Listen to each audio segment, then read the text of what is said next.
With the Lanayru mining facility completed, a bunch of things occur. We got the goddess's harp, Groose is on the surface, and we now need sacred gifts to get flames for our sword. While receiving Faron's scale in Faron Woods was quick, the sacred flame requires us to complete the ancient cistern Faron leads us to. This supposed cistern seems more like a temple than a cistern, but today, let's see what you couldn't miss. To start, let's talk about the elephant in the room, Buddha. This temple has many themes and even items that bear a very close resemblance to the Buddha and his teachings. This makes it very odd that Faron, a servant of Hylia, would reside over a place that clearly was not made for Hylia herself. Though if you look into the Hylia Historia book that was published a few years ago, we actually learn how Hylia and Buddha were kinda chill and homies, meaning Buddha was probably asked to store a sacred flame since he was trusted by Hylia. This trust is also probably due to the safety the flames have in Buddha's canonical insane grip strength. The mini-boss of this dungeon is Stallmaster, with the master title being shown off by the usage of 4 weapons as opposed to 2, though for some reason Stallmaster utilizes an axe in one arm, which comparatively to a sword, cannot block attacks with this technique due to its brittle handle. The reasoning Stallmaster still uses this axe even when it puts them at a disadvantage is actually due to their side hustle of woodcutting. The whip is an odd item with 2 very specific uses, to flip levers and swing on hooks. Though the weird thing about the whip is the design choice to include a light on the end of it. This deeply implies that at one point in development, the basement of the cistern was supposed to be more dark than it currently is, leading to an even more spooky environment than we currently find there.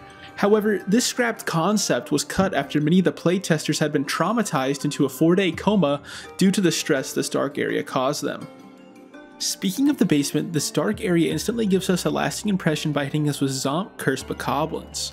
These enemies are very unique because they look diseased and bedridden, but the issue with these enemies is the fact that they just forgot to get their bokoblin vaccine.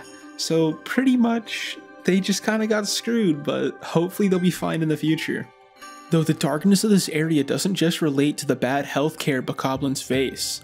The rivers of blood we see throughout this basement creates undertones of extreme loss and resentment, with the red calling out to us with its angry tones and vibrations, with its depth representing the complex mind of emotions the developers left into this river, with the waterfall allowing all these imparted feelings to rush into our heart and mind, leading to one thing, a deep reverence for the lost and unwell.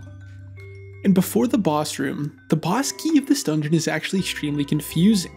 Because if you look closely, there's a Buddha on it, and that Buddha looks like it should stick out of the boss key stone. But if you actually turn the boss key around and flip it backwards, there's actually a flower pattern on the bottom, and that flower pattern is actually what you need to line up with the bottom. The ancient automaton Koloktos is a great boss fight that gives the player an amazing sense of empowerment as they turn Koloktos' weapons against them. Though as any automaton, Koloktos must have been crafted by a master craftsman, meaning that their shape must have had some inspiration from that craftsman's hobbies. Taking a look at the boss's progression and how it goes from 6 limbs to 8 limbs, we actually can perfectly identify Koloktos' creator. Clearly Stritch made Koloktos, with the 6-limb form being a reference to insects and 8 limbs being for arachnids. And that is the end of this video.